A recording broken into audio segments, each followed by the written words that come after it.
Yes, because if there's one thing that you are, it's selfish and cocky. Oh man, I tell you, just like a bear crossed with a bull. That's me.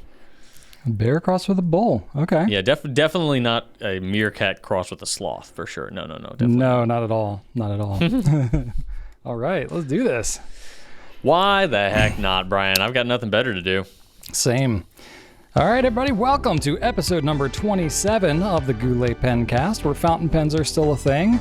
My name is Brian Goulet. And I am Drew Brown. That he is. Best one I know, actually. And we're here from Goulet Pens to deliver this casual and informal, tangential and extraneous, superfluous and extemporaneous fountain pen show, where we talk about what's going on at the Goulet Pen Company and in our fountain pen lives. In today's show, we're going to be talking about our favorite inks for drawing, as well as shading, ways that you can improve your handwriting a little bit, and digital natives and why they're drawn to fountain pens. So how about that? Are we digital natives, Drew? I don't know. You know what? I think that we are uniquely situated to... I don't think we are. I don't think we can be classified as digital natives. We're on the cusp, you know? We spent a lot of our childhood with no internets, and then, also some formative years with some internets. So, I'd say that we're in a good position to completely speak unintelligently about this topic. So, looking it up online, this is... it's one of those terms where I'm like, I'm pretty sure I know what a digital native is, but like, do I actually? So it's a person born or brought up during the age of digital technology and therefore familiar with computers and the internet from an early age. Ooh, early. So often referring to millennials, Gen Z, and Generation Alpha. These individuals can consume digital information, stimuli quickly, blah, blah, blah, mobile phones, social media, etc. So we can do those things. I think millennials, those around our age, tend to fall either in or out of that group, depending on when that technology was introduced in their particular family, school environment, etc. So right. I know my parents were a little more technology forward, so I probably may fall more into the digital native territory than your average 37-year-old, which is our age, right. our collective ages, respective collective individual ages. Anywho. Yes. Let's start off with some feedback, shall we, Drew? I like today's feedback. It's really fun, I just want to say. But go ahead. I'm excited about the feedback, too. We have a comment from LaJoy on YouTube, and she says, Decimo, yes! I own 4 Vanishing Point pens, and I love my Decimo the best. Ooh. And you're right about not enough variety of colors. Thank you, Drew.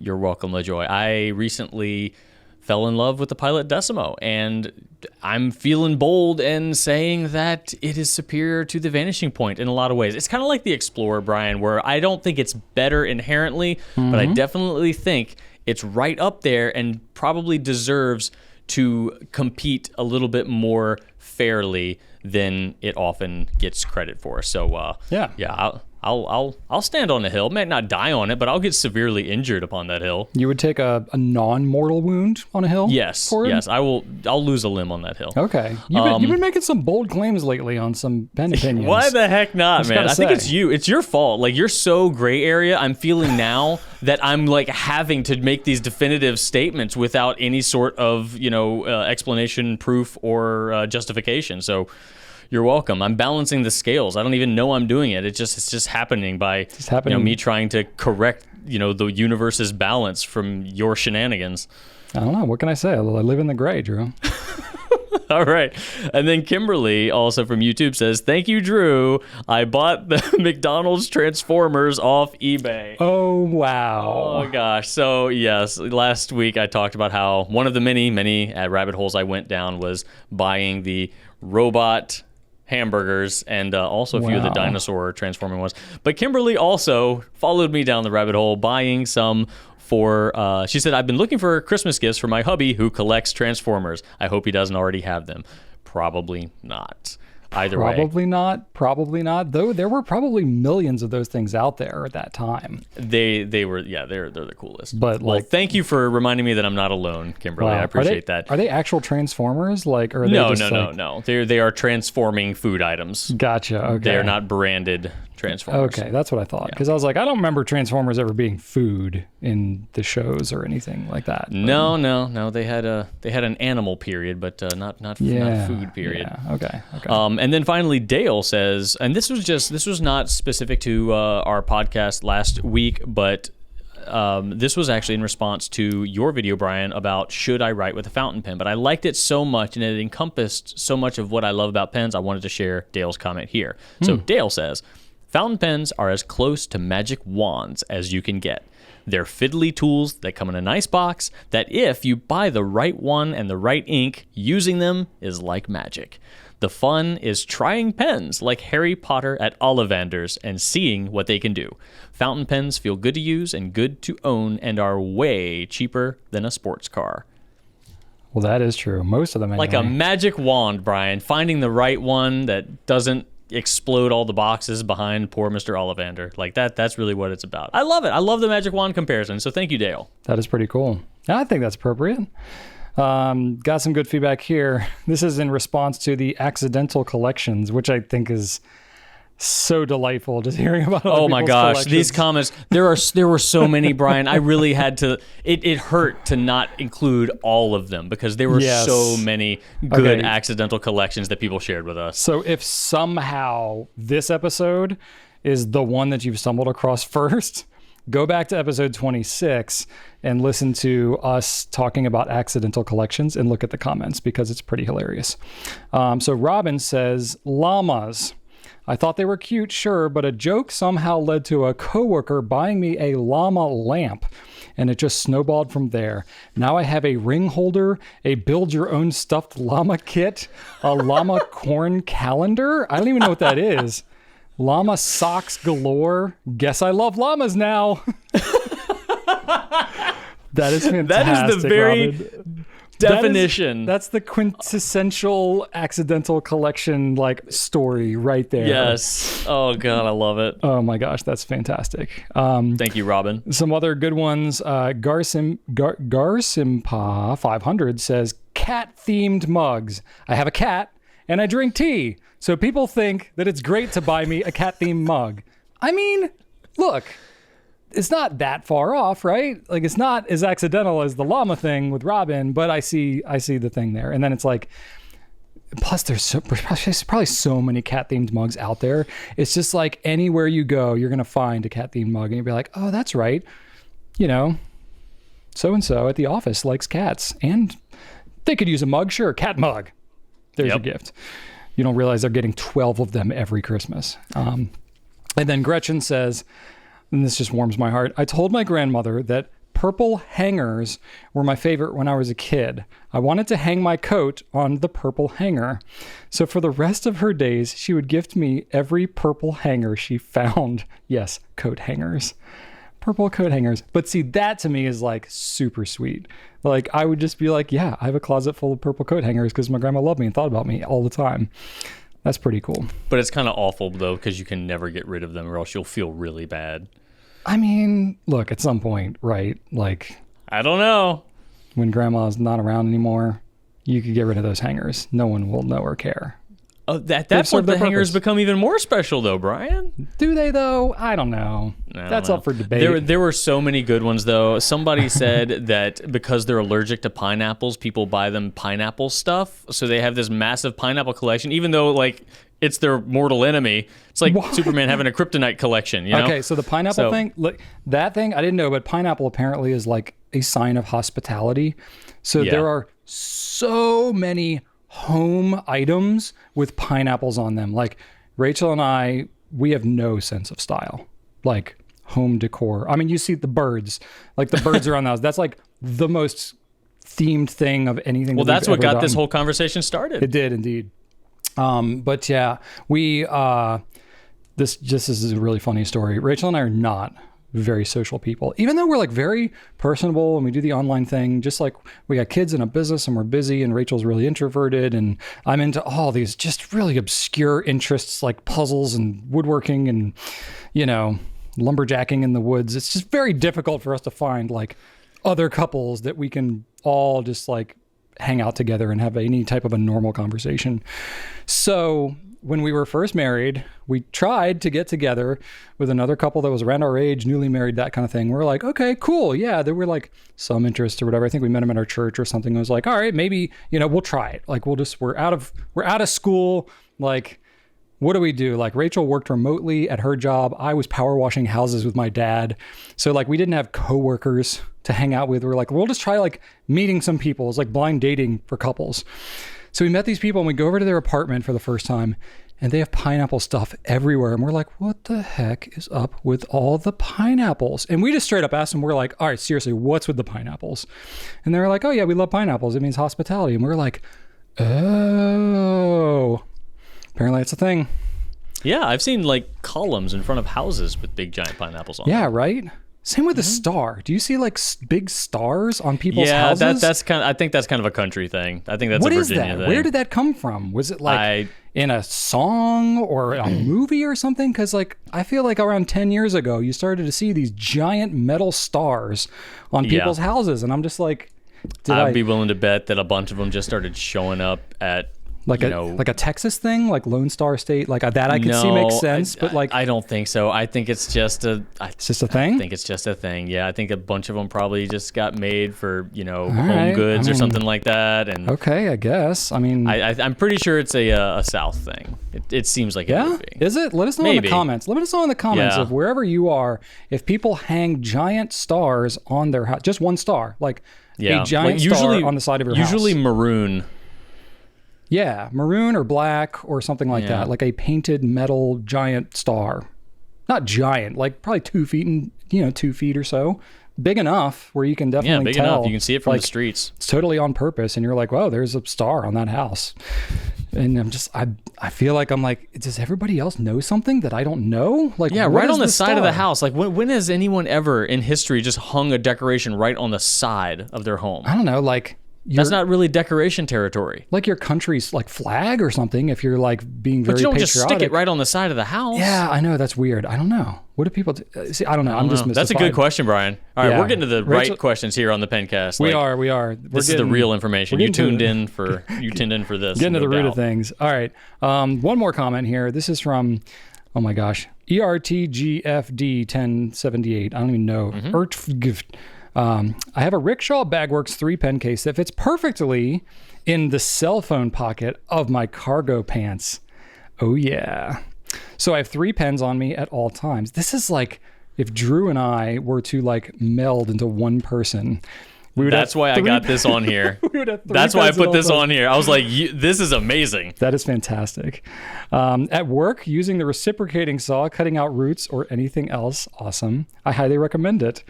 Drew does have a great video on how many pens to keep inked, which is where I discovered the 3 pen case from Rickshaw. Look at this. This person is if we were a Venn diagram, they're right there in the middle, wearing the cargo shorts, using the reciprocating saw on roots, but yet disciplined enough to stick to the 3 pen system. We've either greatly enhanced their life in some very obscure ways, or we're being trolled and we don't realize it. But either way, I think I'm okay with it. I'm just going to take it as a compliment. So I'm fine with that. Yeah. All right. Let's move on to some new stuff, shall we? Some actually pen-related things that we could talk about here. New stuff. So let's start off talking about I'll say had, because we probably won't have them by Friday when video recording, when this launches.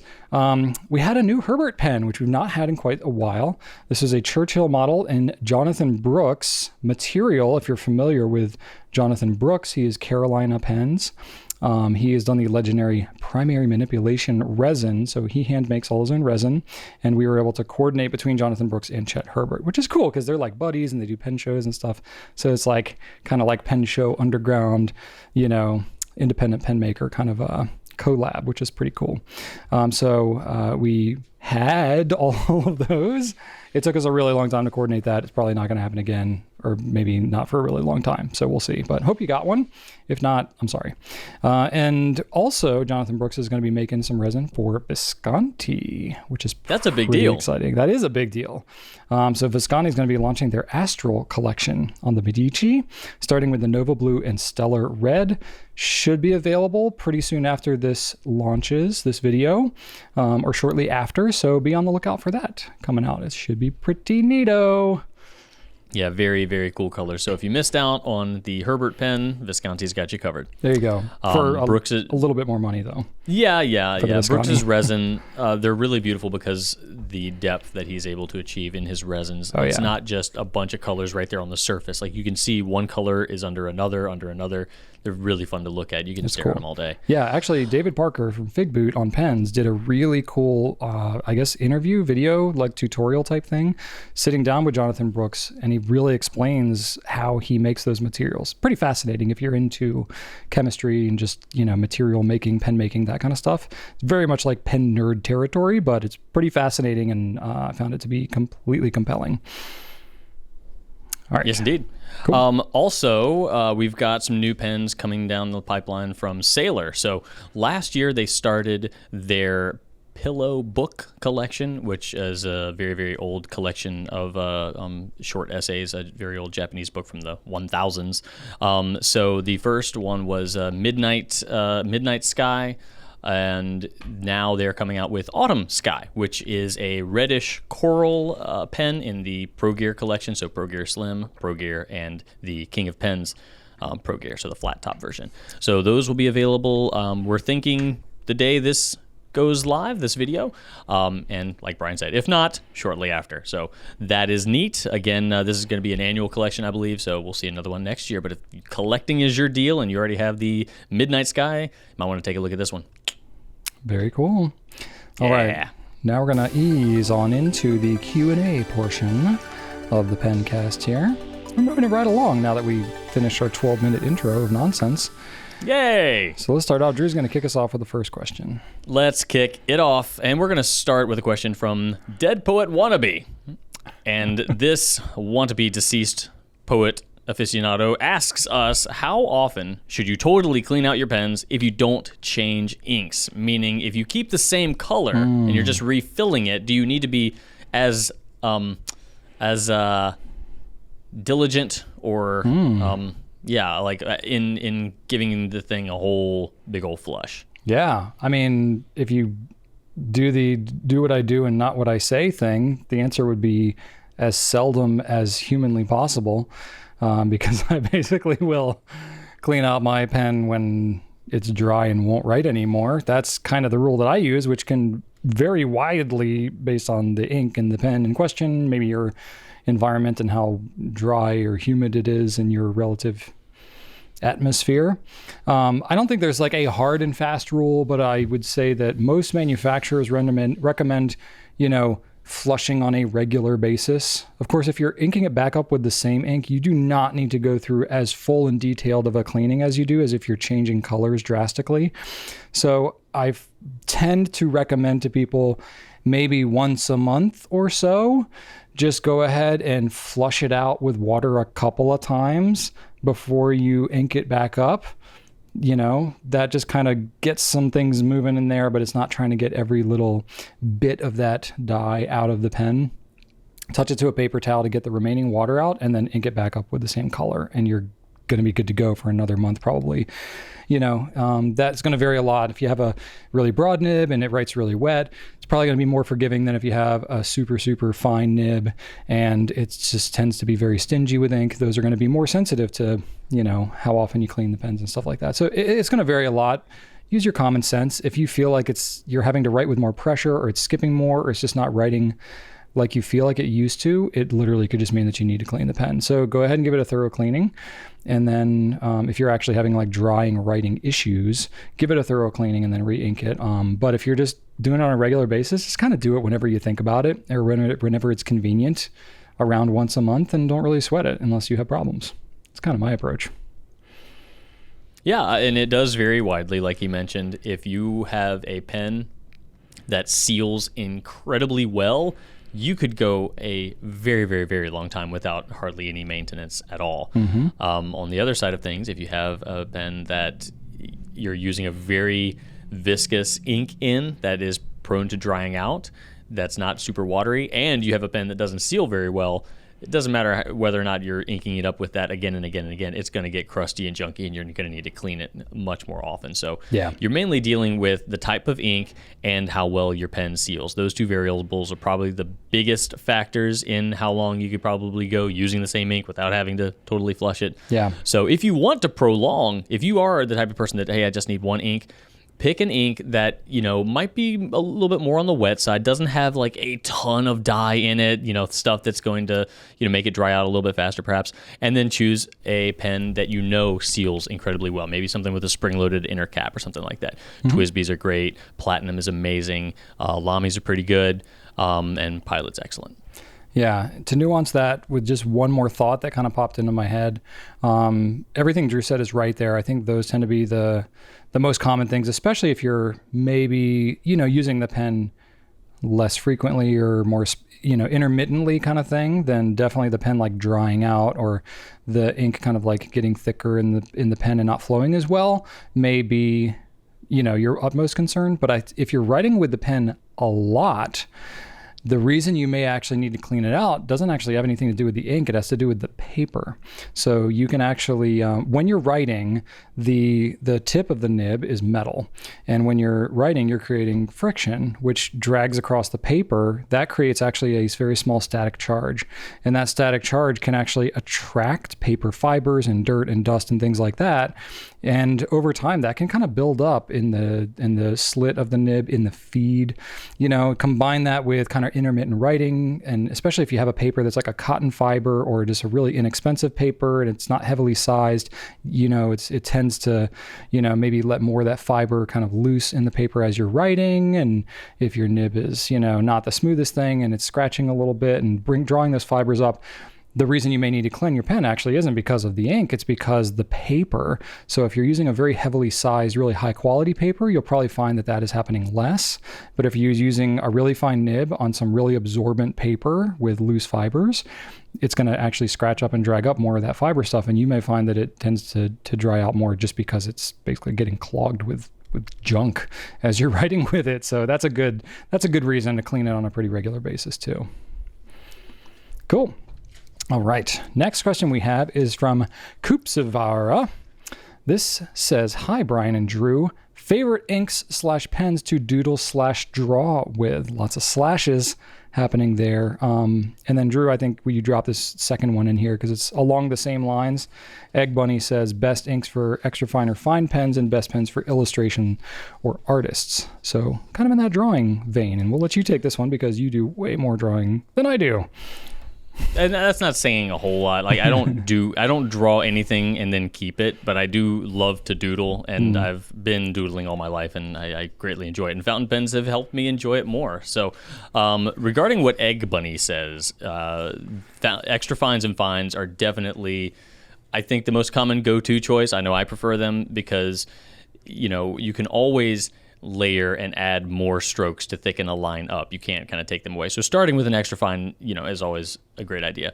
I like a deep black, like a very flat, very, very dark black, usually a pigmented black if I'm doodling, and actually want it to look pretty awesome, like Sailor Kiwaguro or Platinum Carbon Black. They are really, really dense black, and they look really great on the paper, and they put down really, really solid lines.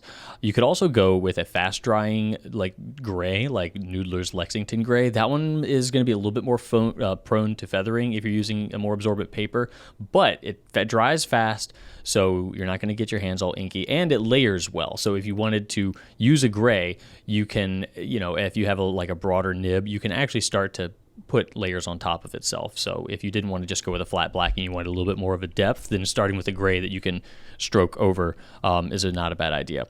For pens, I like an extra fine with a little bit of line variation, a little bit of bounce, like the Pilot Falcon.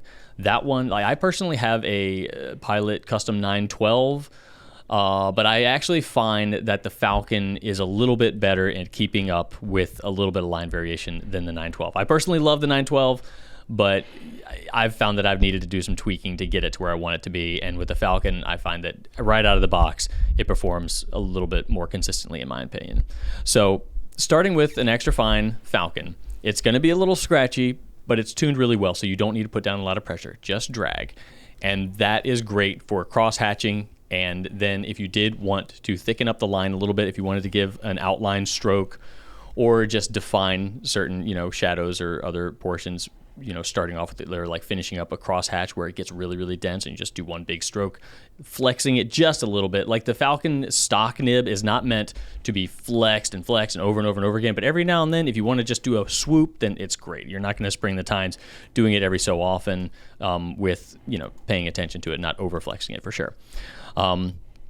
And then on the far end of the spectrum, if you wanted to not go extra fine or flex, using a big honkin' German broad or double broad if you can find it. We usually just sell the broads, but like a Pelican, gold nib broad or a Lamy 2000 gold nib broad, like those things.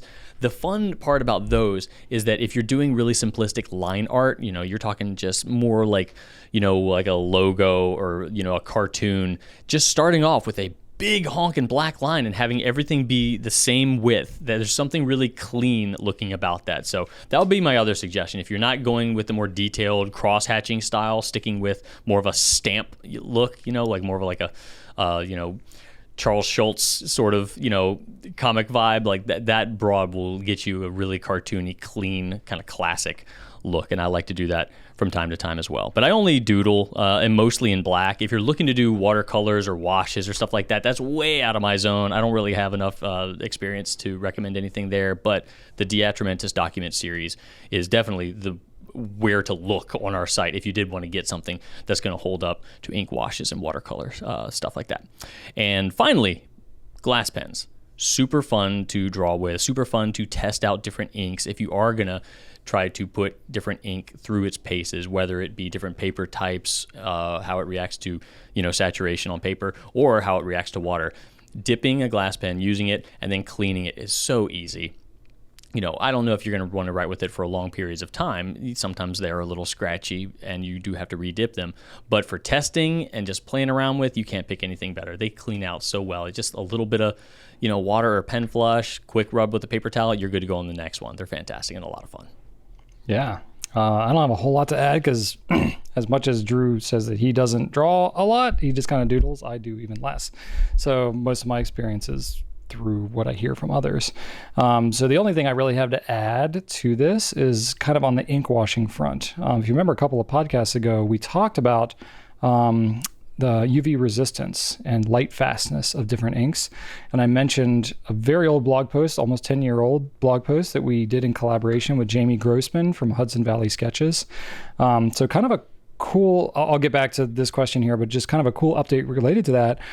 Jamie actually reached out to us after watching the Pencast and was like, hey, thanks for the shout out. I'd actually be willing to test the newer inks that you have now if you wanted to send me some. And I was like, well, yeah, of course, that would be awesome. So we can get more of a complete list. So we've sent some inks to Jamie. Jamie's swabbed them up and is running the tests right now, likes to leave them in the sun for about 6 months or so. So we won't really have any results until probably June, but it's underway and that's pretty cool. So we'll have a lot of the Diatramentis documents and some other various, ink things that have come out since 2012 or whenever we did it last. So thought that was kind of neat. That's really awesome. Yeah, isn't that cool? I'm excited about that. Very excited too. But if you are into like the ink washing side of things and that kind of drawing, Jamie's blog post is really great there. Has some cool artwork that she's done, as well as some good information about different ink tests. So I think those are just probably the best thing I can do is just point you there. But she sent me a really cool picture of one of the Diamine ink vent colors. Says really honestly, like asked me specifically, like, did Diamine make these to be really good for ink washing? Because said like the chromatic nature of these ink vent colors is phenomenal. And I was like, I don't know that that's specifically what they were going for. It might be kind of a happy consequence, but thought that was interesting feedback to pass along. Not that they're really available anymore, but they may bring some of them back like they did with the previous Inkvent, calendar colors. They brought some of them back. So if they happen to do that, it might be interesting for us to keep an eye on that. But specifically, she sent me a picture of Tempest, which she said is like the stunner. That was spoiler alert, not that you can really get one or spoil it for yourself now, but the number 4, which would have been, obviously week and a half ago if you've been actually doing the advent calendar thing with this ink set. But number 4 Tempest apparently was pretty awesome looking. So we'll throw some pictures up in the whatever video here if you want to take a look at it, but pretty wild looking. So very cool to see what people do with some of these things that are just, I never would have dreamed of people using these inks for these types of artwork, but it's pretty amazing. All right. That's all we got to say about that, as Forrest Gump would say. So you want to take it off, Drew? Oh, yeah. Sorry. Next one? Yep, you're good. The next question comes to us from crobledo.slp. And this person simply says, improving handwriting. So they wish us to speak about improving handwriting. I guess how to do it. Okay. How would you go about that, Brian? Oh, good question. This is like one of those things that, if I've ever, especially because people know that I'm in like the fountain pen business. So people are so just like, I don't know, apologetic. They feel the need to like apologize for how their handwriting looks, and I'm like, I really don't care. Like, it's fine. Yeah, we did that was one thing that you mentioned early in the Pencast, and we actually sliced that out. So there is a video, I'll link that here, where Brian voices his rather strong opinions on people apologizing for their handwriting. Yeah, just like people judge themselves so harshly on their handwriting, and it's like, it's really okay. Like, it's really okay. I think that like starting from a place of just honesty with yourself about like, okay, I want to improve my handwriting, but if it's just because you feel like it's not good enough or whatever, I can tell you right now, trying to chase good enough, you'll never get there because perfection is impossible. I think first approaching it with a mentality of, okay, this is my handwriting, this is what it is. Some people maybe naturally have, a different starting point in their handwriting, but like no one comes, out of the womb with perfect handwriting. Like it comes down to practice, maybe some natural ability, but just instruction, diligence, whatever you want to call it. But I think that everybody has the ability to have some pretty nice handwriting if they so choose. It's kind of like exercising versus bodybuilding, isn't it? Like you can accept your body, love who you are, but some people want to get totally jacked, and that's fine too. So and look, that's cool, and some people want to be like Olympic level athlete, and you know what? Some people just naturally have the ability to get there. Other people never can, no matter how hard they work, but they can still be a really great athlete and enjoy the heck out of themselves. So I think that's just like understanding like kind of what your goal is. You want to just get what you feel is a good handwriting. Do you want to be able to like do calligraphy and actually like even have it as a potential source of income? Like that's another goal that's maybe different. So I think just kind of starting there. But we have a video that was 5 tips to improve your handwriting that kind of touches on some of this a little bit. So we can link to that as well. Actual tools that we sell. Obviously we have pens and stuff, but we do have a book called The Art of Cursive Penmanship by Michael Sull. Honestly, for my money, it is the best resource for improving your handwriting because it goes so deep into the history of handwriting and posture and handwriting, outlines for drilling different letters and all kinds of things. It's basically everything you need if you want to have really good, like Western style handwriting.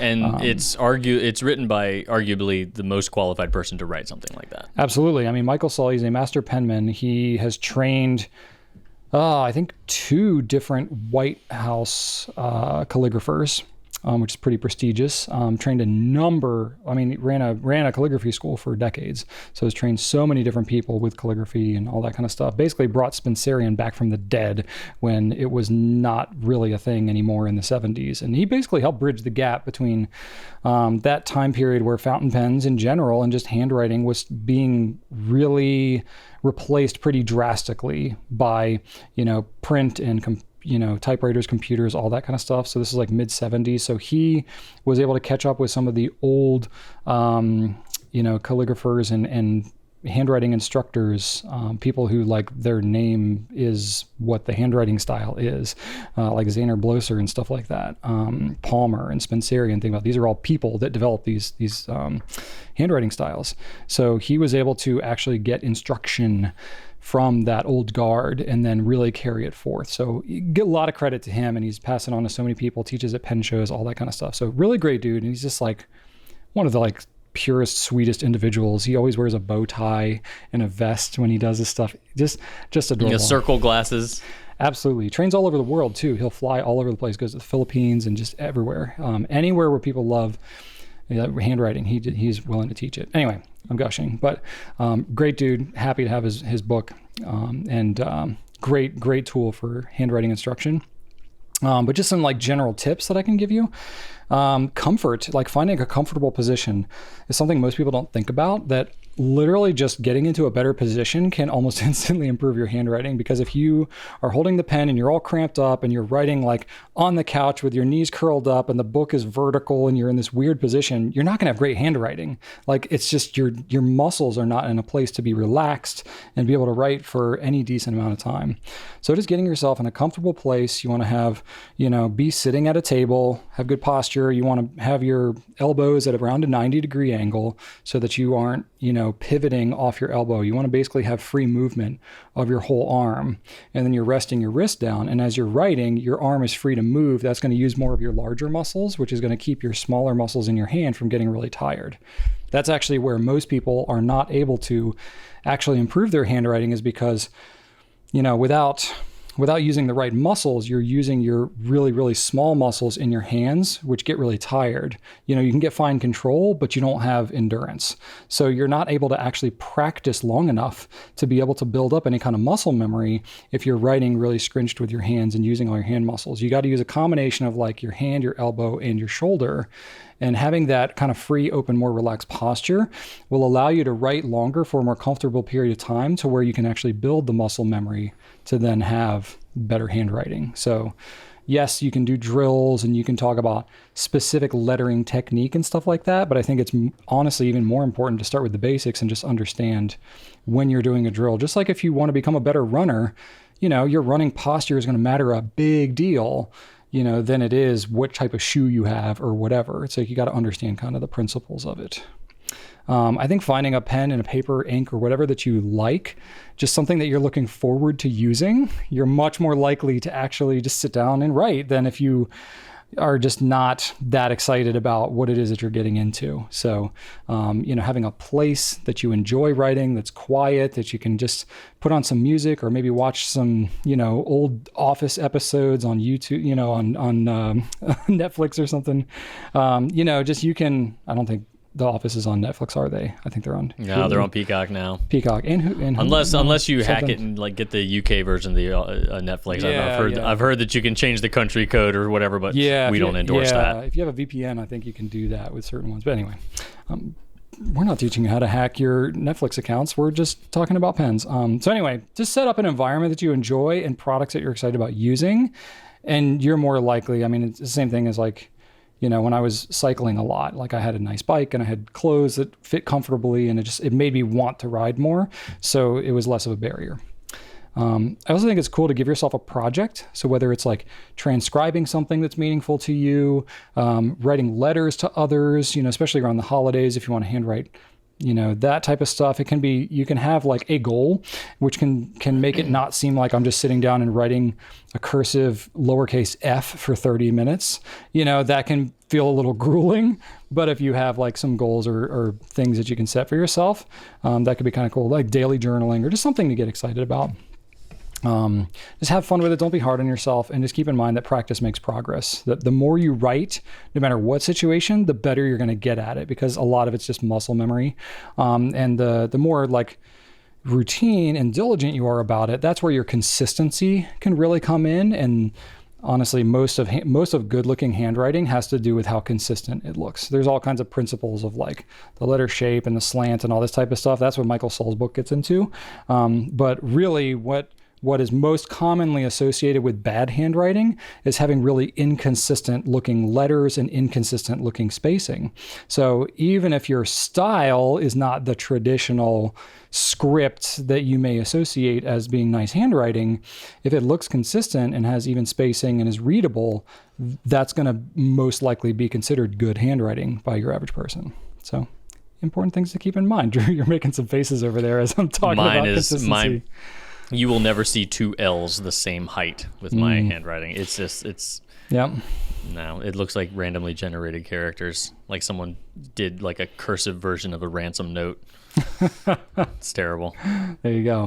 Very much the same way, but I've never like really sat down and tried to make that any better. So it's definitely gotten better sense. as I've been writing more, for sure. Yeah. Over the last decade, like it's definitely improved, but the consistency is definitely not there. It's still a little wild. It could get there over time. You know, it's like anything else. If you set a goal to do it, you're going to see marked improvement. Yeah. We'll see. I'm not stopping anytime soon. Good stuff. All right. So hopefully that helps y'all out. All right. Next question we have is from Imagikey. It's not really a question. It's more of just 3 words. It says best shading inks. I think we could probably deduce what this person is looking for. What are the best shading inks, maybe? Yeah, something like that. Yeah. Well, I'll give my few and then turn it over to Brian, who kind of has some old and some new thoughts on this one. This is probably going to be repeated by Brian, but Noodler's Golden Brown. I've been writing with that a lot in 2021.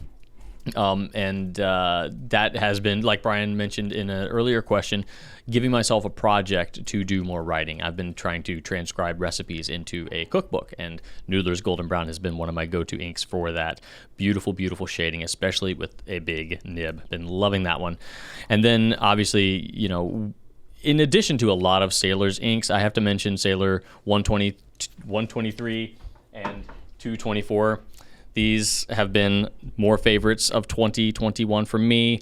We have colloquially known as Rain Fluff and Thunder Fluff. And by that, I mean that's what I call them. But I use them a lot, and I love them. They have tremendously delightful shading, very light, but still look really great. Again, bigger nibs are better. That's kind of the case with anything shading. If you really want to see some shading, put down more ink. Because you'll have more pooling that way. Mm-hmm. And then a surprise addition to, again, this is another one I've discovered this year. When Private Reserve came back, I wrote with Private Reserve Blue Suede. And with a glass pen specifically, I remember that one had really impressive shading. So impressive that I went and actually inked up a pen with and started using that. I've been really happy with PR Blue Suede. And all of these are actually kind of new additions. So these are probably not my all-time favorite shaders, but more or less my 2021 shaders.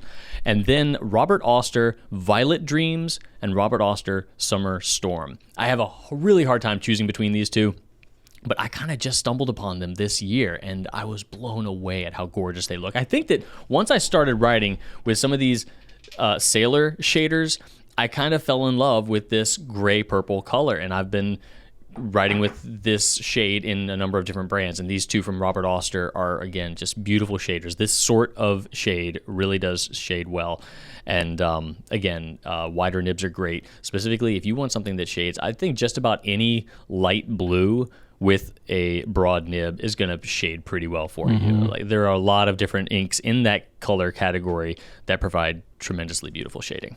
Yeah. I would say a lot of turquoises, too, tend to kind of fall. I guess that would be kind of a light blue. Yeah, some inks call themselves turquoise, but they're really kind of a light blue. And then some turquoises consider themselves a little bit more tealy. So it really depends. Turquoise is one of those inks that like no one can really agree on what the color is. Yeah. I'm sure there's some sort of official answer, but as far as inks go, they're pretty all over the place. Yeah, true. Another fun little thing, I mean, kind of the principle what Drew was talking about there is that you tend to get the most shading when you have inks that are less saturated with dye, because then you think about it, okay, if you have a really, really deeply saturated dark ink, it can only be but so light, because even if you put a tiny little bit of ink down, there's so much dye in it already, you can only go from like dark to darker to some degree.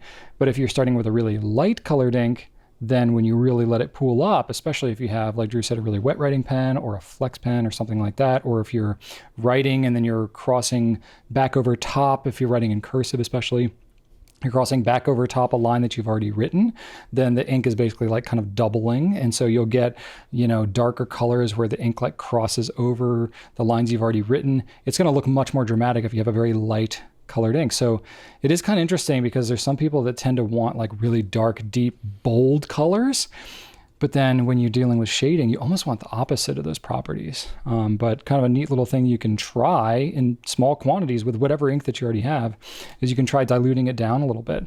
Just use some distilled water and, go down like 10% water, 25% water, maybe even 50%, and just see what happens and see if you like the shading effects that you get. Could impact the flow a little bit, and maybe it's not to your liking, but it's something that you can experiment with really pretty inexpensively just with inks you already have on hand. And you might be able to take an ink that you already like and turn it into an amazing shader. Obviously, keeping in mind if you are heavily diluting an ink, it's going to lighten up the color quite a bit. So it's not like you're going to just improve the shading, but, still keep the same bold color. So, you get to play around with it. It's one of the kind of more fun and interesting aspects of playing around with ink, is when you start diluting it, it can be a very cheap way and very fast way to really change the properties of the ink and give you some more diversity there. So we had done a video on this of the best shading inks, which is one of my more famous intros there with my trench coat that was too short when I was wearing cargo shorts, I believe, and looks like I'm a flasher. But it cannot be confirmed at this point whether or not Brian was wearing any pants. He says he was wearing cargo pants. We're just gonna you can choose to. If I'm saying it, isn't that confirmed? Like, I guess admitting to wearing cargo pants. Yeah, Brian wears pants at all times when he's in the office. That I will show you. we might need to do a sequel to that video, Brian. I don't know if we still had that coat, though. That'd be pretty funny if we did. Oh, that's fine. No, I'm thinking more or less like, suspenders, white cuffed up t-shirt with your feet up on your desk with some gum stuck to the bottom of your shoe. Okay, I gotcha. Looking for some shady ink. That same like film noir style that we were going for. Okay. We actually probably could refresh that. And then I can walk in, lay on your desk. Won't be awkward at all. Oh, gosh. Oh, that's weird. Oh, I don't want to think about that at all. Okay. No, I can think of you as more of like the like, I'm failing to think of the words, but like I'd be the bartender that doesn't serve alcohol. I've got the cuffed up sleeves. I'm just wiping out a glass and you're like, give me some of the hard stuff. I'm like, I have some Ovaltine, buddy. Yeah, no, I was thinking your vibe is more of like the downtrodden, like kind of guy who's like got his hat in his hands and he's kind of like, all like clothes are all torn up, kind of.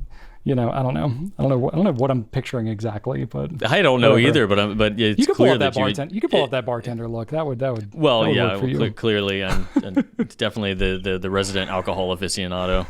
Yeah, somebody would be like, "Make me an old fashioned." You'd be like, "You're an old fashioned." So milk then? Yeah, right. Be like. So if you were to make an old-fashioned, how would you do it exactly? Yeah, so by that, I know, but I'm just wondering if you know. I totally know, just mine might be different than yours, and so I'd just like to know how you want it exactly, so just go ahead and tell me. It's like chowder, who knows what kind you want. Manhattan, New England? I don't know. Oh my gosh. Anyway.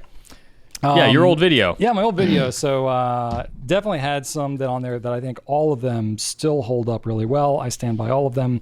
That list is Noodler's Apache Sunset, Noodler's Black Swan and Australian Roses, Diamine Marine, one of my all-time faves, Noodler's Navajo Turquoise, which is like one of those classic blue turquoises. That's probably like the best shader. Like it's so good. It's so good. Noodler's Golden Brown.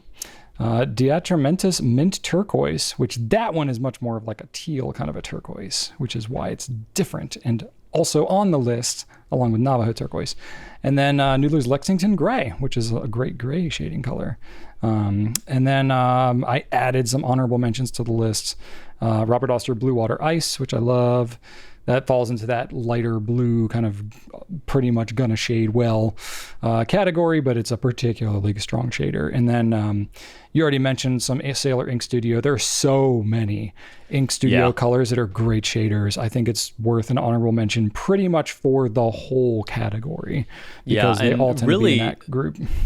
One of the great things about the Ink Studio line, also the Shikiori line, there are some Shikiori inks that shade pretty well too, but overall there are a lot of shaders, like Brian said, in the Sailor Ink Studio line, and some unconventional colors, like some mustardy browns that have really good shading, some colors that you don't think would be ones that are traditionally beautiful colors, like some earthy colors, but really when you get them on paper and they do get to perform, they can be really, really stunning. So I would encourage you to pick up a couple ink samples of some colors that you think you might be able to see some shading on and give them a shot. They might surprise you.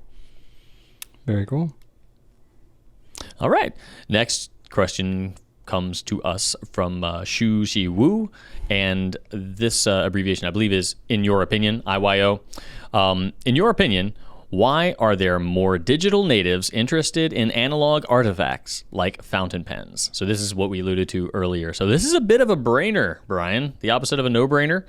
This is a brainer, and I put some brain behind it, into it. There are some words you have typed in here, yes. I did type some words. Not quite a deep dive, but it could get there. So I don't know necessarily what the more is that's being compared to here. Are there more digital natives interested? More than what? Like more than before digital natives existed? Maybe what they mean is an increasing number of digital natives. But I mean, like more and more. But digital natives is like a newer thing. So I don't know. Well, maybe they're saying, why are newer people interested in them? Okay. I think I get the principle. Why are people that are growing up with digital things getting into analog things, I think is the nature of the question. Okay, good. That's how I interpreted it. Yeah. So I think it just strikes to something that's very fundamental in human nature, which is that people are tactile. There's a reason why we have fingerprints and why our fingertips have a higher concentration of nerves than other parts of our body, not exclusively. We're not going to get down to that rabbit hole, but basically the reason why you don't feel as much on your upper arms as you can with your fingertips is because we use our fingertips for touching and sensing and doing a lot of work. And so we're made to work with our hands to a certain degree. So I think if you're dealing with virtual things all the time, you have biological parts of you that are being underutilized based on how we've been doing things for a very, very, very, very long time in human history. So I think there's just a biology behind using our hands for things that we find just very gratifying and very rewarding. So I know I personally am that way. And especially as we've been more virtual with this COVID life and kind of remote hybrid, whatever scenario we find ourselves in, I'm in Zoom meetings and stuff like that, shooting videos like this all the time. I'm when my workday wraps up, I'm I want to go in the woods and get my hands dirty and cut some logs and wreck my body and just, because I've just been sitting on a chair or a sofa all day looking at a screen, and I'm I gotta make up for all that. So I personally have felt that a little bit as this digital native kind of quasi world that Drew and I find ourselves in as millennials here. I think aside from really just the basic nature of that physical touch kind of thing that we find appealing, I think there's some very fountain pen specific things that I think are also pretty cool that draw us to it. I think it has to do with maybe some of the learning curve associated with fountain pens. Makes it so that it's not something that everybody gets into. You got to kind of be drawn to it, have enough of a desire to do it and all that, which creates a little bit of a barrier to entry to the whole community. And I think that in the just completely just overabundance of interconnectedness and bombardment of marketing and stuff that we're all being pummeled with every day, it's kind of nice to have some sort of natural barrier to entry into some of our hobbies, because it keeps the more casual and overly opinionated folks out. Not completely, but maybe more so than your more casual, topics. So all that to say, if you're into fountain pens, there's probably a good reason and you kind of really want to be there. So it creates, an environment where people care a lot more. They're very invested and it's very rewarding to be there. And there's a good sense of community. So I think that that's not specifically inherent to like a tactile, thing. And there's probably a lot of other places outside the fountain pen world where that is also happening. But I think that just given the nature of the fountain pens, how they're a little more complex and there's a bit of a learning curve, probably naturally creates a little more rewarding community around that can then, be beneficial just outside of that tactile feel. Some other things, I think there is just some interesting technology within fountain pens, not only like current technology, but historical technology, if that makes sense. So there are patents going back 150 years basically that deal with fountain pen, feed systems and filling mechanisms and materials and all that. So, if you're really into current technology, it can be really fun and interesting to then go back and look at retro technology, as Drew has talked about his collecting VHS tapes and his interest in a Talkboy and all this type of stuff. Like there's something cool, even though it's old, it was new technology. It's like historical newness, if you want to call it that. Like there's a lot of that in the fountain pen world too, which I think is really kind of neat and interesting to explore. So you end up blending this very interesting space between history and culture and technology. I don't know. It's just pretty fascinating. And I see this happening in other places outside of fountain pens too. We are obviously active on YouTube because we post a lot of videos. Well, MKBHD is one of the, top like cinematic kind of YouTubers, reviews a lot of technology products. Well, he's got like a whole series of videos he's done that are all retro technology. So he's going back and doing old computers and, the original Nintendo and like all that kind of stuff, but doing like new, current, super up-to-date like reviews of this really old technology. And it's just really fascinating to blend the history with the technology. You get some of that excitement, but you also know how it pans out, of going back, reviewing like the original iPhone and like all this kind of stuff. Very, very fascinating. So I think fountain pens can kind of fall into that territory because they were the communication tool of their day. And then I think like, especially if you're into chemistry and physics and science, there's so much of that in the fountain pen technology, ink, paper, just the relationship with all those, the manufacturing side of things. There's a lot of that gets into it too. And you can really nerd out about that, to the degree where we literally get scientists who order hundreds of ink samples at a time because they want to do chromatography tests and all this kind of stuff. And it's like, oh, that's a whole other level of interest of things to get into with fountain pen stuff. And then another really cool aspect of it is that these are actual tools that you're using. So it's like, okay, yeah, if you're into, movies, like collecting movies, that's cool. You watch them, they sit on a shelf, you have a collection, but you're not like using the VHS tape to like manufacture something, right. You're like absorbing what it is and appreciating it for the art, but you're not actually necessarily creating anything with it. Well, fountain pens, you are, whatever you're doing, pretty much, you're creating things. You're either writing words, doing drawings, doing, some of that. You're expressing yourself of some kind, so it's almost more like an instrument in that respect. So I think that there's some really cool stuff that you can do that just gets to another level beyond just like, I have this object, I bought it, I'm into it. You're actually creating, expressing yourself. You're learning more about yourself as you're expressing your words.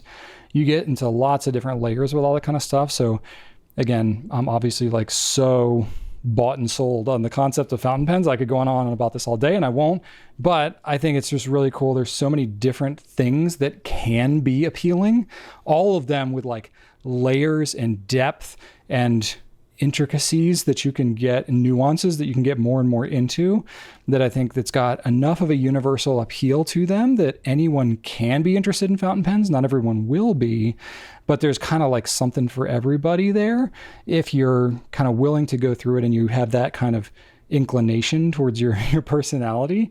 I think you're going to find something really fascinating to latch onto and then find rewarding and then find other people that are also into it. And it's just a really, really kind of a cool feedback loop you get into that I think you can appreciate given the I don't know. You go in most other places online and people just have like very quick opinions. They don't really know what they're talking about, and they're just free to shoot you down just because whatever, they're having a bad day.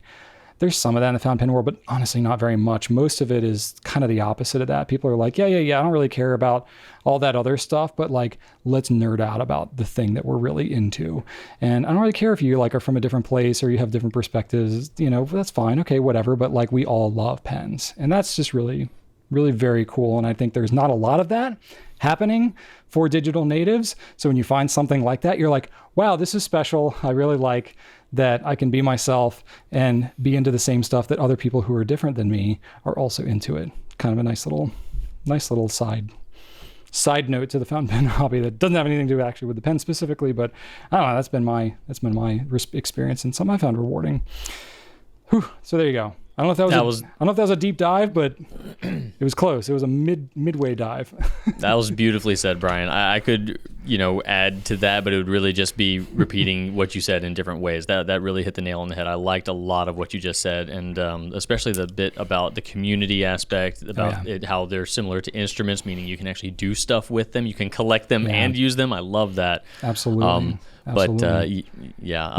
But let's just again appreciate the members of the community. It is something special. Sure. You could go and look at the YouTube comment section about the new Spider-Man trailer and see some of the most horrible, hateful things in the world.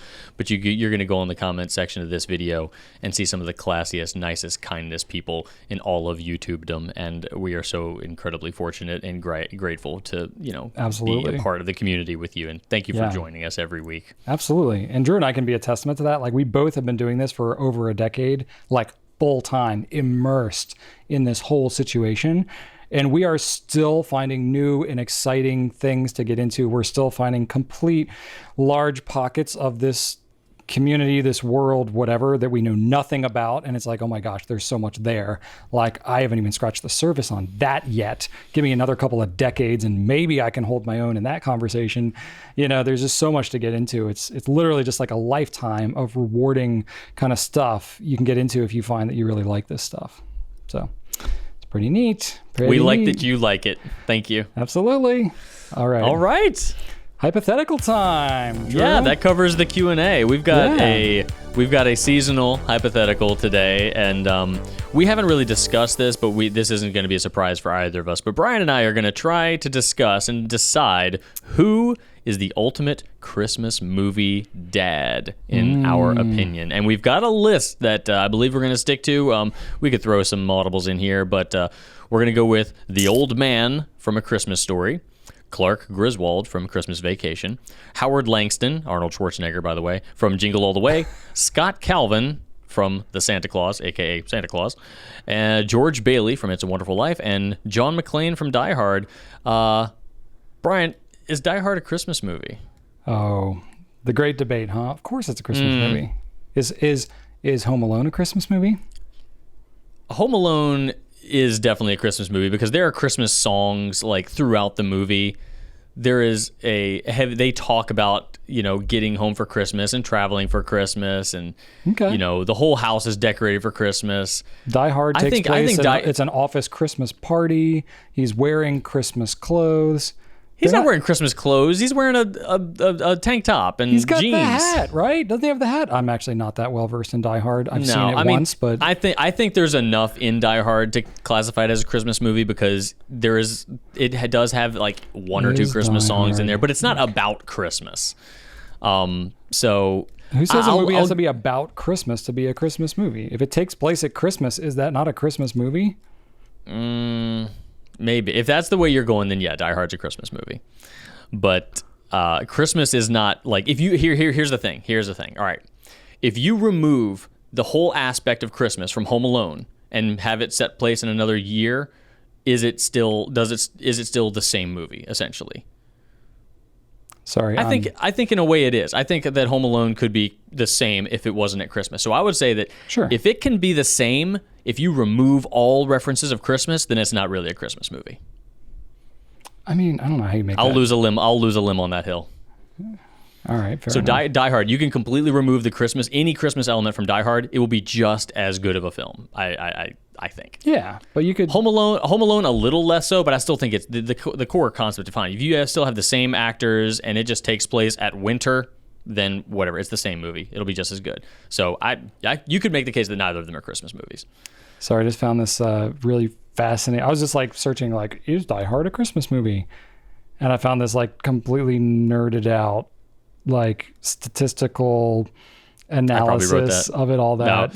No. Okay, so let's get back to the dad thing. Okay, so there are a lot of dads here, and a lot of Christmas movies have very iconic father figures in these films. So the ultimate Christmas movie dad, in my opinion, John McClane's not even in there because he doesn't even see his kids in the entire movie, so forget him. George Bailey, no. Scott Calvin, like he literally is Santa Claus, so he's not the most attentive father at the beginning, but he takes a turn, so you got to give him some credit. I identify with every aspect of most of these dads here, especially Howard Langston, who was Schwarzenegger's character from Jingle All the Way, going absolutely to the ends of the earth to find that one special toy for his son. Like, in the movie, his son was really into it. In my life, I'm probably more into it than my son is, but I still go way farther than I need to. So I get that. Clark Griswold, the whole like high hopes of like what the Christmas holiday should be or what the family gathering should be, having this like really lofty idea in your head and then wanting so badly for it to deliver, but then realizing that it doesn't matter. At the core, it's all about family. So yeah, I can identify with that. I think we've all been there. And then the old man from A Christmas Story, like just kind of being a little bit more pessimistic or pragmatic about the whole thing. Curmudgeon-y, yeah. And I did recently watch Christmas Story last weekend, and so the ultimate Christmas dad, I'm going to have to go with the old man from A Christmas Story as my pick because he, I think, is the funniest. Like when he's like making up curse words, like they're curse words from the viewpoint of the kid. So when he's down there battling his furnace, yes, I like when I was a kid, I laughed at different parts of that movie, but now as an adult, I find literally everything that guy does just kills me. Like he's so. Granted, yeah, sure, I laugh at all of these dads, but to me, you cannot have. He's the ultimate. I think that his shenanigans in that movie are just so priceless to me, and he runs the whole thing. He has the lofty ideals. He has the dad moments that we can all identify with, and he's going to be my pick. I'm going to go with the old man. What about you? I'm really terrible at these like pick the whatever one thing that I'm not putting no guidelines, Brian. You just pick. Yeah, that's fine. I mean, literally, I had to like Google like who are the Christmas dads. Like I could not remember. You've seen these movies though, right? I have seen all of these movies at some point, but not any of them enough to even recall the major plot line of most of them. Really? You need to get on your game, man. I'm not a big... What about this year? Have you watched any holiday movies this year? No, not a one. Not in several years, probably. Several years? I may have like passively watched... I feel like I don't even know you right now, Brian. Charlie Brown Christmas at Thanksgiving. I'm pretty sure we pulled that out. But that was like... I wouldn't have even made this hypothetical if I knew this about you. It's okay. My goodness. I'm not a big movie guy anyway. It's just like to sit there and commit to hours of watching a thing is not really something I do much, which is fine. Like, it's totally cool. I don't know. For me, I think probably it just falls into the George Bailey Wonderful Life. Like, I've been literally called like your 1950s dad before. So I've got a little bit of that vibe. I mean, it's a much older movie than most of these other ones, so it's got a whole different vibe than these other ones. It's much more of that like idealized kind of feel-goody type Christmassy thing, that very charitable kind of thing. So I don't know. That to me, I think probably falls more into like, I don't know. Would I rather be like the really kind, patient, and generous dad, or like the fumbly doofus, selfish, yet loudmouth dad? Like. This is like kind of a thing that like, okay, it is funny, but like so much of modern satire of father figures makes fun of dads and talks about how how little they care about their kids and how much they curse or how stupid they are and how they just fumble around. They're overconfident. They make mistakes. None of them know how to change a diaper. None of them can really do anything well, like your Homer Simpsons and your Peter Griffin from Family Guy and all that. And it's funny, but it's like, it's also like, okay, I understand we're not watching a like funny movie or cartoon to watch like a straight-laced representation of things, but it's like, okay, it's like really been done so much. I'm like, okay, like it's not helping maybe some stereotypes and stuff like that. But anyway, didn't mean to get too deep on that one, but I don't know, to me, like, you know what they needed. Christmas Dad falls into me like more the George Bailey type. So that would be it for me, but I would not like go to bat with any argument with anybody about like, no, I'm right, you're wrong. It's like, whatever. That's just what I think of. Can you commit to watching one of these this year, please, for me, Brian? No. Just one. Just being honest, but maybe I'll watch Die Hard with my kids. How about that? No, not Die Hard. That's the one that I added to the list, by the way. Oh my God. All right. No. Real quick though. So this random article I found, it's got so much analysis. It's just crazy. But I just got to read you the final result. So this is like Stephen Follows Film Data and Education. It's this whole thing. I don't know. I just Googled it and read it as we were talking. But he sums it up nicely. He says, so is Die Hard a Christmas movie? The neatest summary I can provide is, it may or may not have been, but it most certainly is now. Says, although the studio did not intend it to be created as a Christmas movie, some of the film's key creators did. Either way, it's certainly fair to say that Die Hard is regarded as a Christmas movie in popular culture. So It wasn't created as a Christmas movie, but it's been, I think, adopted as a Christmas movie. Probably because it's like one of the that's fair. Cooler movies that you would actually like want to sit down and probably watch. Yeah, that's fair. Yeah. Anyway, that's fair. I don't really care either way. All right. But Fun hypothetical, though. Thanks for making us change gears a little bit. That was kind of cool. Oh, sure. All right. Tip of the week. Drew, I think you've got the tip of the week this week, and it's a good one. I do. The tip of the week this week is one that we have a previous video on, so I'll link that here in a second. But if you've ever owned a Lamy pen, a Safari, a Joy, a All-Star like this one, a Studio, pretty much anything but the 2000, they all have the same feeds and the same nibs. And if you've ever gone and tried to remove the nib, you may have been unlucky enough to accidentally have removed the nib and the feed. So that can be problematic if you do it the wrong way, or if you try to reinstall it the wrong way. So the nib comes out fairly easily. These just slide out. They're on little rails and have notches, and they slide right in. But if you accidentally take the feed and pop that out, this one is one of my oldest ones, so it pops out really easily. A lot of the times this happens, like, oh no, well, let me just shove it back in. If you just shove it back in without paying attention to how the feed is oriented before you shove it back in, you can get it in. It'll be a little bit tough, but it'll go in. And then, like Brian said, it won't come back out. Well, you get it in. You probably get it like it's going to stay you get there. Like halfway in. Yeah, you can get it almost way, and then you're like, oh no, well, I should pull this out and put it in a different way. Yeah, it's too late. Good luck with that. It's too late. Honestly, it's in there so tight. Sometimes you have to use pliers to get it out, and then you have like a 90% chance of ruining the nib, so that ruining the feed, so it won't work anymore. And Lamy does not sell these separately, so you cannot get another feed. So if this happens, here's what you do. You've got your feed, you've got your pen or your grip section. At the bottom of the feed, there is a lowered section that is, a little bit lower. It's kind of like, the whole thing is keyed essentially. So there's a slot cut out of the interior of the grip section, and there's a rail along the bottom of the feed. So really the smartest thing to do, you can look and try to find it in here, especially with the All-Stars. They're clear, so you can kind of see where that rail is. With the Safaris, it's a little tougher, anything opaque, and you can line it up. Really, the easiest thing to do is not even look, and you just place it very gently right in the opening of the grip section, and just rotate it until you feel it kind of just slide in on its own. See, right there, like, look at that. Once it's in, it goes in very loosely without hardly any effort at all. If you really have to push hard, it's not right. Okay, so it's kind of like those old school movies where they kind of like are trying to crack a safe and they're rotating it and they kind of feel or hear a click. You're kind of just going to rotate it until you feel it pop right into that rail. Again, you can look and find the rail. So if you're a little hesitant, look and see. You can do that as well. But once it's in there, you just rotate it until it fits in, and then it snaps. Like right around here, you'll meet some resistance, and then it just pops right in after that. So again, click it in, and then one final pop.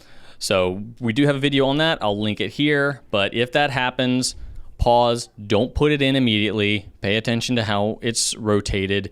Carefully put it in once you have that lack of resistance feeling. Well said. Tip of the week. Well said. All right, moving along to nonsense things again. Yay! Let's talk about what's happening in our lives. Drew? Well, Friday, which is today, if you're watching this pencast on the Friday that it publishes, I'm going to be getting my COVID booster shot.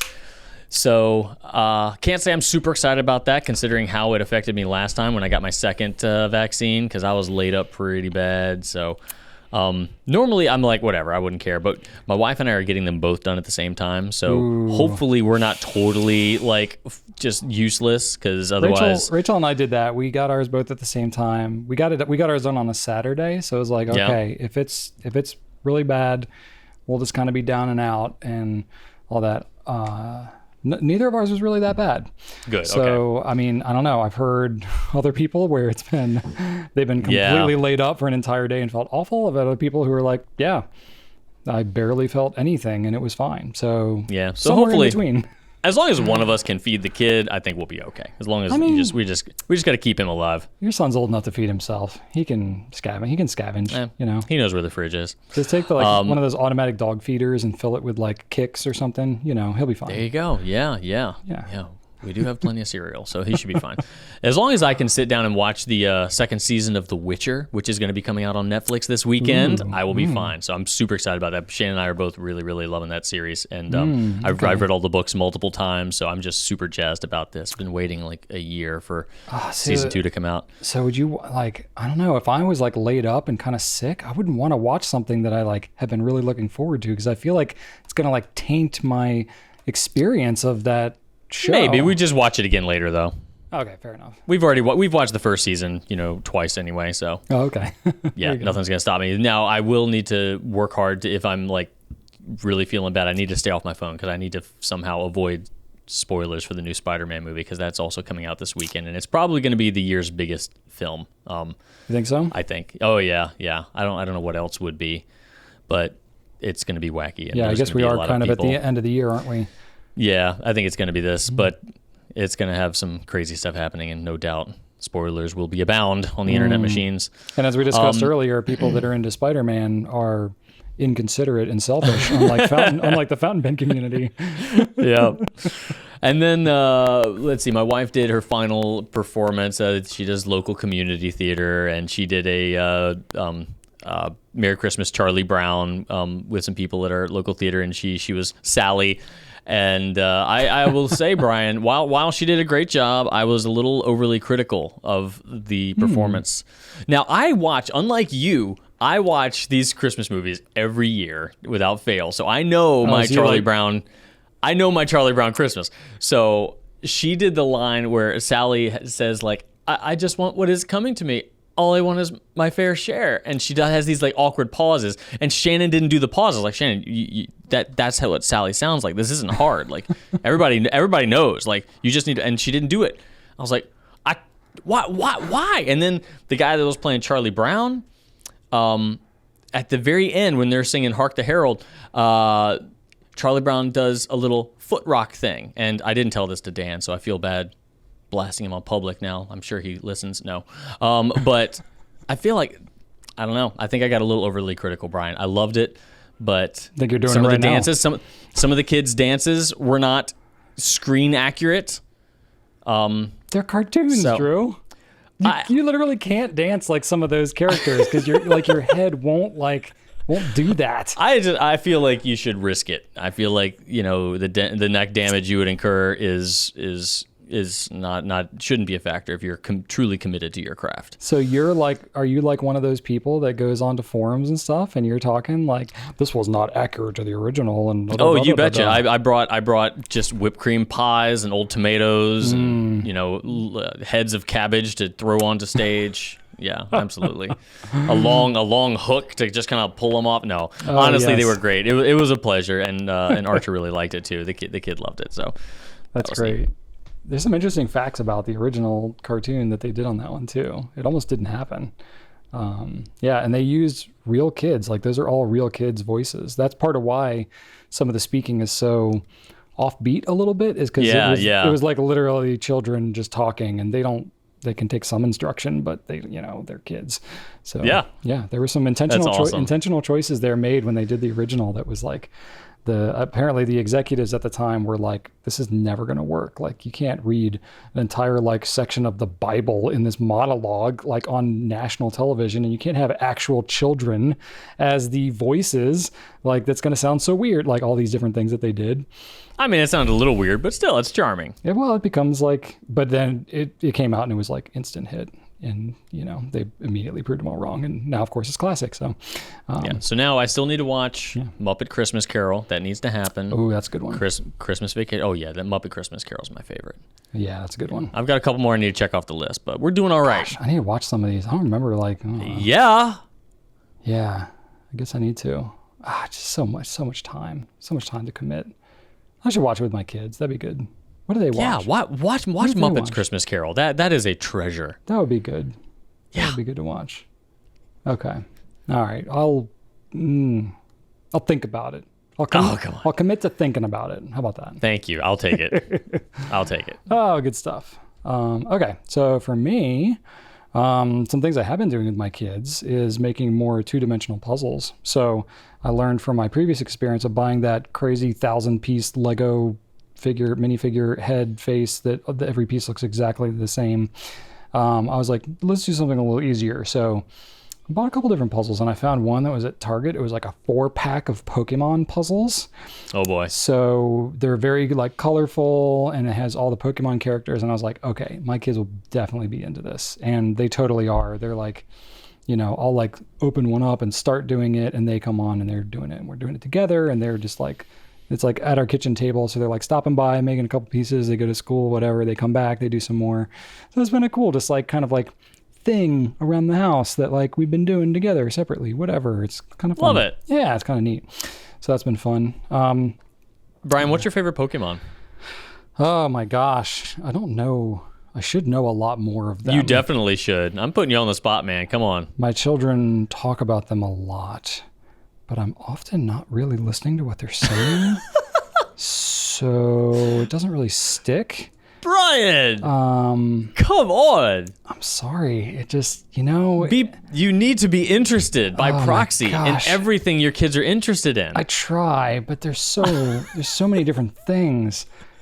Like they're into Pokemon and Minecraft and LOL Surprise. Ellie's into that. And they just like Animal Crossing, and they just spout off like hundreds of different characters with all of their different features. And I'm like trying to keep them like, what? What are you talking about? What? Jumble Jar? Fliggleflorp? Like what? They evolved? Oh, come on. You know some actual names you could have put in there just now. Jumble Jar and Flingledork. Well, come on. Yeah, I mean, I know some. Come on. Don't pretend like you don't know some names. There's a lot of them. Okay, we got Joseph like a Pokemon encyclopedia. It has over 750 characters or something like that with all their stats and all this random stuff. And I'm like, okay. I know there were not that many when we were younger and Pokemon came out. I think there was like 150 in the original, which is still a lot. And now it's like 700 something. I'm like, come on. Yeah, it's a bit much. It's intense. And now like they're into Sonic the Hedgehog and Mario and all, like everything they're into is all these characters, all these different stats. And I'm just like, oh, all right, okay. What is Joseph's favorite Pokemon? Oh, he likes Pikachu. That's his favorite. There you go. Okay, there you go. Well, at least you know that. Oh yeah, Ellie likes Squirtle. So all right, well there you go. Okay. Yeah. But there's at least you know what they like. That's all that really matters, right? I joke all the time about how Magikarp is the best because he's like notoriously one of the like weakest and most useless Pokemon. There you go. Yeah. That's a classic dad move. Good job. Yeah. There's other ones. Good Pokemon dad. Yeah, I'm trying. Sort of. I'm not really trying that hard, actually. So anyway, one thing I am actually sort of trying on. So Drew, you know that I've ebbed and flowed in my health and weight related endeavors over the years. You've ebbed and flowed in just about everything over the years. I have, but the weight gain and loss has been a roller coaster ride I've been on pretty much my entire life. And, you can see that journey very clearly in our videos because I was very heavy earlier on. And then I went through a ton of effort and lost 65 pounds when I turned 30. And I've slowly been gaining it back to the point where I'm not quite back to where I was at my peak, but I'm closer than I want to be. So, but you always know you could do it. I mean, you've proven that. I know, which is why I don't want to, because I know how much work it is and how much sacrifice it is to get there. And now I'm 7 years older than the last time I went on this ride. And I'm like, okay, I'm older. It's going to probably be harder this go around. So, absolutely. So I've been probably delaying it longer than I need to. Plus it's been COVID and all this other stuff. And I was like, finally, I got some blood work done at the doctor. I finally, after being your typical person who waits too long to go to the doctor. I've gone to a lot of other doctors for specialty things, but not like a general visit with the whole blood work and the cholesterol and all that kind of stuff. I'm actually remarkably healthy, but it's the weight stuff. So I was like, okay, fine, do something about it. So I'm just watching my sugar, trying to eat fewer carbs and that kind of stuff, because that's my kryptonite. So I'm not trying to do anything crazy. I don't have like a firm goal or anything like that, but I'm like, I could actually just try even a little bit and be doing better than I'm doing now, because I basically have just been eating whatever I want as a stress coping mechanism, and not going to quite do that quite as much these days. You certainly are not alone in the world of COVID, Brian. Yeah. There are many of us who have visual impacts of COVID upon them. Yes, indeed. And I'm one of those people that like, I try to lose weight and it drops really quick. And then I stop trying and I gain it right back immediately. Just like some people, it's like they can eat really terribly and it's like maybe they don't feel quite as good or maybe whatever, but they're not fluctuating like multiple clothing sizes within a year or two. But that's me. Like I have to keep all of my medium and large and extra large clothings in every single season of clothing wear, because I can fluctuate in size that much, to where I literally just can't even replace my wardrobe often enough with how much I might fluctuate in weight. It's without even trying, I can fluctuate 20, 30 pounds in a year. Like that's how drastic it can be just based on my activity and that kind of stuff. So that's my battle. So I'm going to go back on a tightening it up a little bit kind of thing. Just trying to do less sugar, really. I drank black coffee this morning, Drew. That was really tough. You know me. I've talked about, I drink coffee every day, but I don't actually like coffee that much. I just like the stuff that you put in coffee. Yeah, you don't drink, like, I don't drink your coffee is... But I did it this morning. I did it. And it wasn't terrible. It wasn't terrible. I did AeroPress, so that helped. Fresh ground beans, AeroPress. So we're going to see. I don't know. We'll see. Just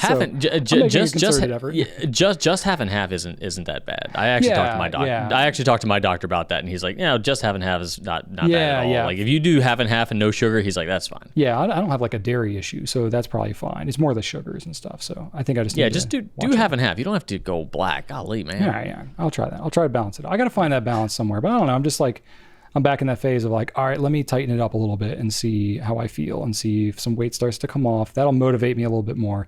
Right now I'm in that phase where I'm like, I'm really heavy and I need to start changing some things, but I don't like feel any different, or like I'm not like losing any weight yet. So it's just the worst of everything right now. But that's how it is when you start out. Well, I'll tell you what, I have a program. I don't know if you're interested in hearing about it. Ooh, okay. Boy, what is this? All right, well, is this you and me, end of the year. Big extravaganza. We do a 24-hour pencast, and you wear all of your holiday sweaters at the same time. Ooh, I probably dropped 10 pounds right there. That would be like what is it, like in wrestling, where you like, or like MMA or whatever, you wear like a sauna suit. Yeah, they have sauna suits. You go running with weights on and everything. Like like sweating it all out.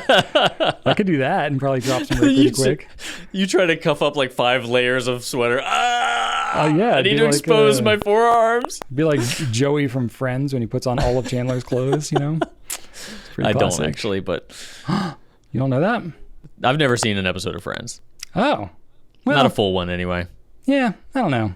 Yeah, I mean, yeah, it was a good show, but like you probably missed the boat on that one. I don't know if you'd appreciate it.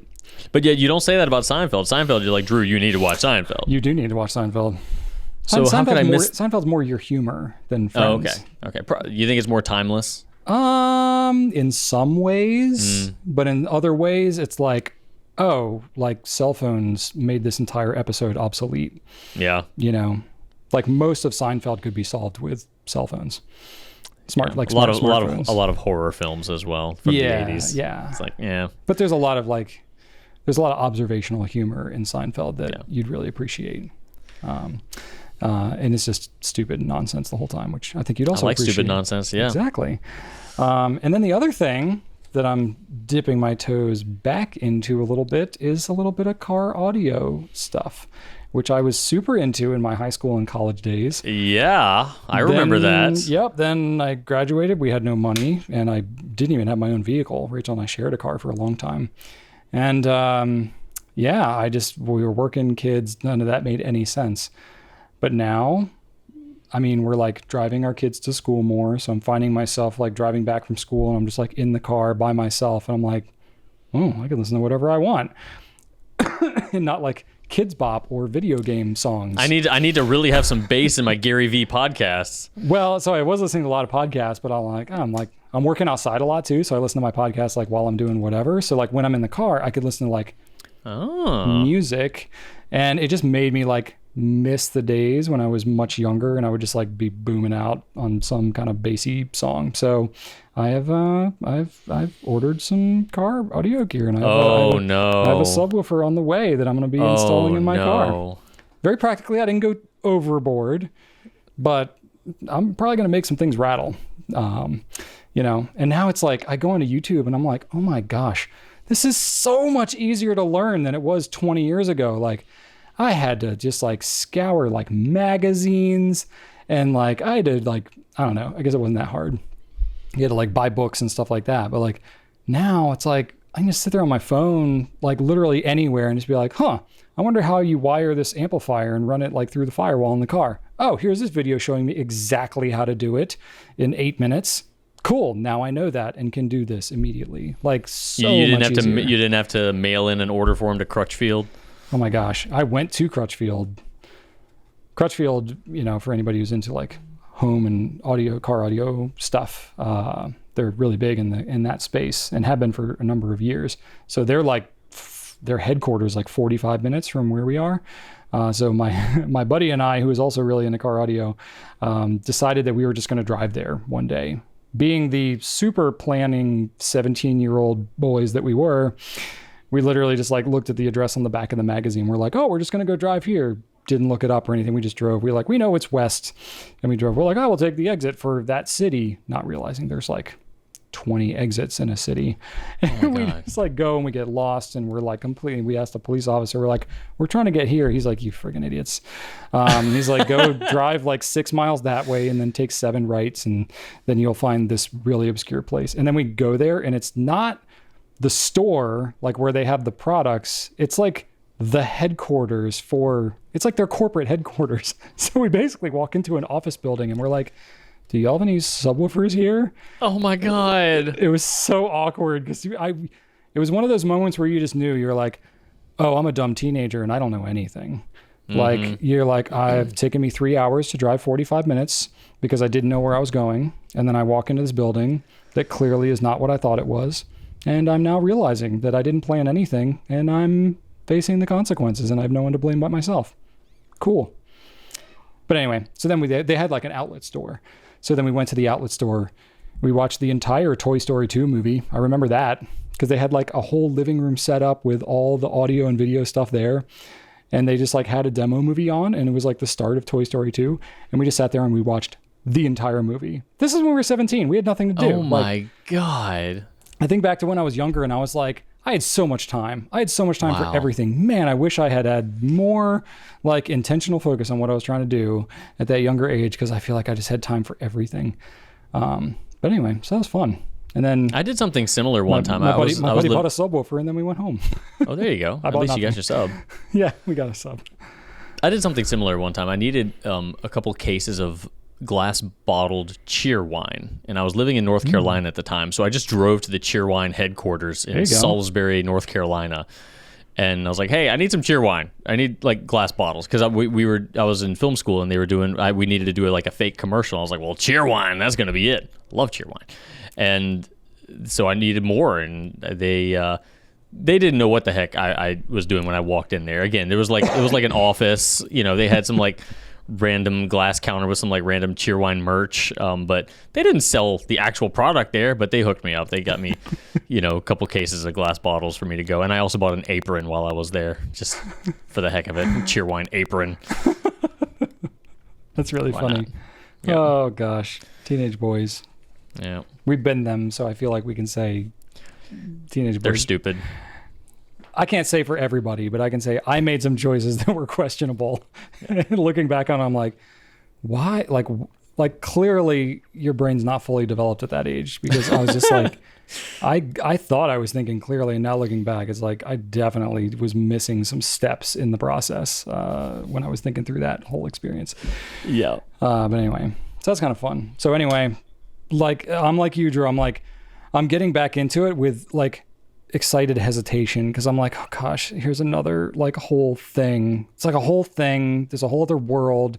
There's a lot of things that can be bought and purchased. Oh, I'm sure you've already spent more money on this than I did on all of my VHS movies. Oh, absolutely. I'm sure about that. It's just a more expensive like interest. But I mean, you only have so many cars. So it's like, unless you like really get ridiculous, which I could. See, that's the thing. I know I could. You could put a subwoofer on your tractor. I know. Yeah.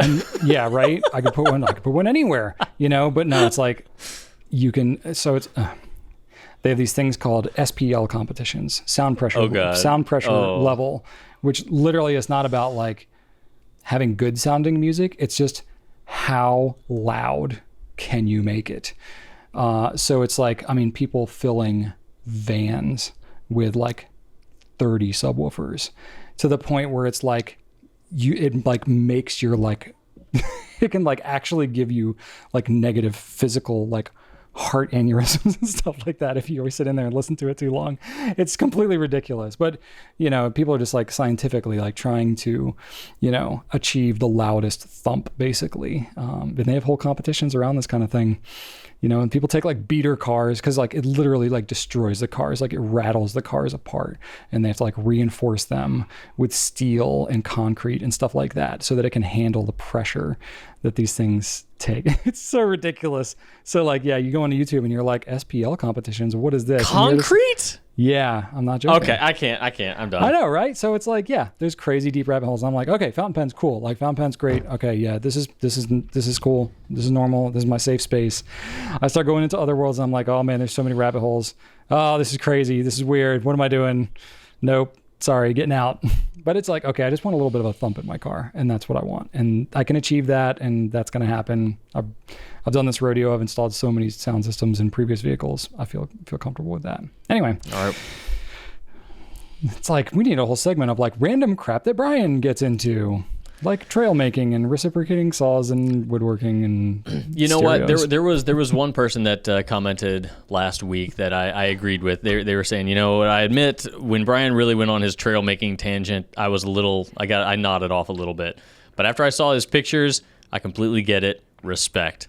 And that's exactly how I felt, Brian. Like I was like, why the heck are you talking about trails? But then you posted those pictures last week. I was like, oh, this is like some like public park level stuff, like with the wood on the line. I was like, okay, geez, this is right? I was impressed, Brian. So I take back any negative any negative faces I made at your trail talk. Fair enough. That was very impressive. I would Thank gladly walk those trails. Well, yeah, and like to take literally just raw woods and turn it into that. Yeah, that's really cool, man. Yeah, very very impressive. Related to that, what I've been doing now, so I've got some trails and stuff, but like along our driveway, and I've got a pretty long driveway, and I have huge trees. There's like 70, 80 foot pine trees basically all along our driveway, thousands of them. And over the years, they just fall. And so there's all these like fallen, leaning, half dead, decaying tree, just huge logs just like laying everywhere. And it's like, it's fine, it's nature, but it just like looks kind of unsightly when there's like these broken trees leaning in every direction. So I've just been like going through and like cutting and kind of pulling them out, clearing them out to give it a little more presentable setting. So that's what I've been working on the last week and a half, something like that. And it's like really clearing it up and it's looking nice. And I'm like, okay, this is kind of cool. But it's just a crap ton of work. And I'm like, why am I doing this? Like, no one cares. Barely anybody in my family even cares. And they're the ones that live here. It's like, I don't know. Sometimes you do things, Drew, and you're like, why am I doing this? Why do I care about this? Like, I have to do this, but I don't even know why I care about this. And all the time. You just do it, and you're like, it's not hurting anybody. It's good exercise. I'm outside. I'm enjoying it. But like, why am I spending my time pulling logs out of the woods? Literally no one cares. Literally no one. But I'm compelled to do it. And then I'll do it, and I'll be like, there, I did that. No one cares. No one will even know that it's there. I took Rachel out to see it yesterday, and she's like, so what am I looking at? And I was like, well, it's more about what you don't see than it is what you see. And she's like, okay. She's like, I'm proud of you. She like didn't even know like how to support me. I was like, all right, well, fine. it's what you mentioned earlier about how, immersed you are in the whole virtual world day to day. It's like it's that. you've covered this before. Like, you have an end result, and sometimes it's an imperceptible end result. But the fact is, the thing that led you to that result, imperceptible as it may be, was therapy. It was meditative, and that is crucial. And if you feel drawn to do that for your own mental health, and like the result notwithstanding, like that's a good idea for you to do. Same thing with, it's just like fountain pens. Fountain pens are meditative in a lot of ways. You break from the bombardment of stimuli that our digital world creates for us. You get to go and touch something and create something, or in your case, destroy. Well, you're destroying and then you're creating with your destruction. Yeah, I'm destroying plenty. I don't know. Yeah, exactly. But then you're using them to make beautiful log-lined trails. So, I don't know. You're repurposing it. Yeah, especially since COVID, I've been inspired because, like, okay, I could go to the gym, or I could go on a bike ride or something like that, which I still do. I don't go to the gym, but I go on bike rides and stuff like that. But it's like, if I go on a bike ride, like, I ride around a loop and I come back and I'm like, time has passed. Like, there's nothing that I can, like, see and touch and say, like, I accomplished this. But like when I'm doing yard work, especially, I'm like very physically active, but I'm also like, I spread some rock, I laid some brick, I cut some logs. Like, I can see the fruits of my labor over time. Just like with the trail picture, like you said, like, wow, this has really become a thing over time, and now I get to enjoy this thing. I don't know. So that's, I guess, kind of what it all pulls back to, but I don't know. I'm just having fun. Yeah, you keep up, man. Cool. Thanks. All right, let's get on to some company updates. Oh, we were running long. We were talking a lot of nonsense and personal stuff. This is like 15 minutes of fountain pen stuff in this episode. Yeah, pretty much. But anyway, for the company updates, we've been laying the food on pretty thick for our team. We've got a hot chocolate bar that we did for everybody on Monday. We've done some various breakfasts. I think we had Panera on Wednesday, which is pretty good. We've had some other breakfasts as well in previous weeks. And then we did something kind of cool with a company that we're not like officially affiliated with, but we did buy stuff from them intentionally. It's called John's Crazy Socks.